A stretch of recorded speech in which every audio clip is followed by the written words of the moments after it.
Hello friends, ഏവർക്കും ഏറ്റവും പുതിയൊരു വീഡിയോയിലേക്ക് സ്വാഗതം. വിദ്യാഭ്യാസപരമായ എല്ലാവിധ വാർത്തകളും ഏറ്റവും വേഗത്തിൽ അറിയുവാൻ ഈ ഒരു ചാനൽ ഇപ്പോൾ തന്നെ സബ്സ്ക്രൈബ് ചെയ്യുക. വിദ്യാർത്ഥികൾക്ക് എല്ലാവർക്കും ഒരുപോലെ സന്തോഷം നൽകുന്ന ഒരു വാർത്തയാണ് ഈ ഒരു വീഡിയോയിലൂടെ നിങ്ങൾക്ക് പങ്കുവയ്ക്കുന്നത്.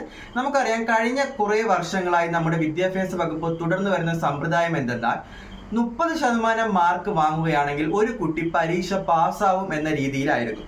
അതായത് 50 മാർക്കിന്റെ ഒരു എക്സാമിന് 15 മാർക്ക് വാങ്ങിയാൽ തന്നെ ആ കുട്ടി പരീക്ഷ വാങ്ങും. ഈ 15 മാർക്കിൽ 10 മാർക്ക് സി ആയും 5 മാർക്ക് എഴുതി വാങ്ങിയാൽ ആ കുട്ടി വിജയിക്കുന്ന ഒരു കാര്യമായിരുന്നു.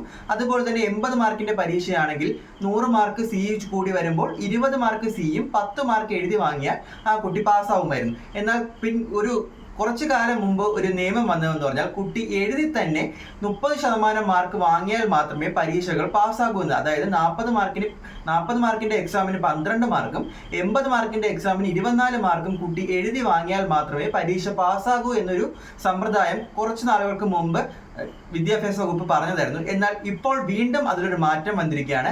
അധ്യാപകരും രക്ഷകർത്താക്കളും എല്ലാം വിദ്യാർത്ഥികൾക്കുണ്ടാകുന്ന മാനസിക സമ്മർദ്ദം പരിഗണിച്ചുകൊണ്ട് അതിലൊരു മാറ്റം വന്നിരിക്കുന്നു. ഇപ്പോൾ 8ാം ക്ലാസ്സിൽ ഈ ഒരു കൊല്ലം 2024 8ാം ക്ലാസ് പരീക്ഷ എഴുതാൻ പോകുന്ന വിദ്യാർത്ഥികൾക്ക് പഴയ ആ ഒരു സമ്പ്രദായം തന്നെയായിരിക്കും നിലവിലുള്ളത്.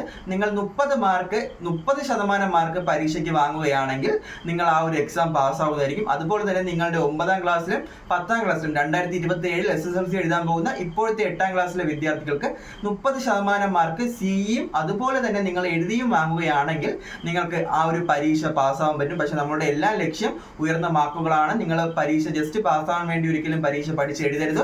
നല്ല രീതിയിൽ പഠിച്ച് തന്നെ എഴുതുക. വിദ്യാഭ്യാസപരമായ എല്ലാവിധ വാർത്തകളും ഈ ഒരു ചാനലിലൂടെ നിങ്ങൾക്ക് മുൻപിൽ എത്തുകയായിരിക്കും. മറ്റൊരു വീഡിയോയിലൂടെ കാണാം. ബൈ.